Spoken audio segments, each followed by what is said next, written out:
I'm Meryl Hathaway. I'm the writer, producer, and star of It's Your Call.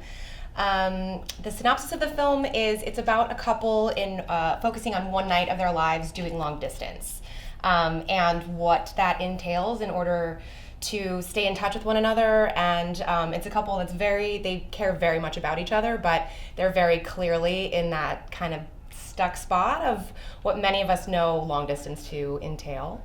And we see them never in the same spot because they're on completely different coasts. And it's a very full arc of a story, I'll say that. I wouldn't say that we had any complications per se. My director, Jackie Phillips, and I went back and forth with the script a lot. So by the time we came around to our 2 days of production, we were in a really, really solid place with the script.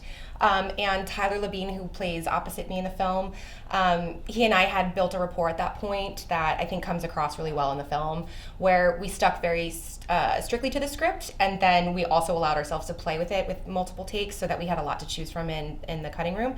And I think that avoided having any major issues of not getting certain scenes or moments, or having to go back and reshoot anything. I think it ended up actually being very, very smooth, and I had an all-female camera department that they were such rock stars. They didn't skip a beat. My sound guy was amazing. All of my crew was really fantastic and kind of just nailed it on both days, really.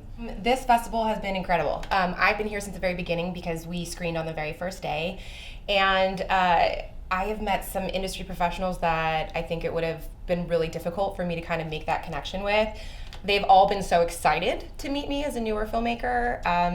I've been actually to Palm Springs Short Fest once before, but I was just an actor in a short. And not just, because very important, but being here as a filmmaker as well has just been really validating, because one thing that I find that at the forums and the panels and just meeting other filmmakers, everyone kind of validates again, this is a big deal to get to be here and to get to show here, and it speaks for your work already. So there's this definite level of respect that I feel like I've gotten from day one, and I'm leaving with so much information and so many contacts that I'm really excited to follow up on. So it's been great for me in the film, and I'm thrilled to be here as a filmmaker. Interestingly enough, this is by far the bigger festival that I've been accepted to.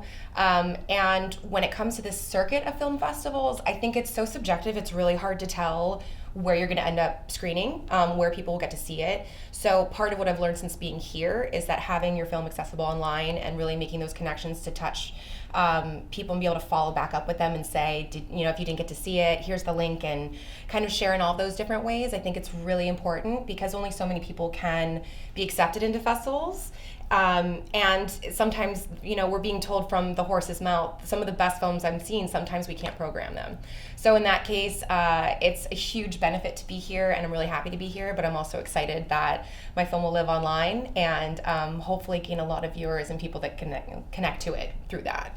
Advice I would give any filmmaker, especially actors who want to become filmmakers, because I'm an actress first, and I'm thrilled to have made myself into a filmmaker. We're all a little afraid at first. We're all really unsure of what we have to say is important enough, if how we write is good enough, and most people don't follow through with an idea that they first had. Just do it. Just do it, 100%. Even if your budget is nothing, even if you're shooting on your iPhone, make it. Get it edited. If not, learn how to edit yourself. I've taught myself literally everything. This is the first project I've made where I didn't do every single thing, but I still produced, wrote, and star in it. So unless you kind of get up and really put yourself out there, you're gonna miss out on what you could have made and been really excited about. And I would never have been here had I not just followed through with my script.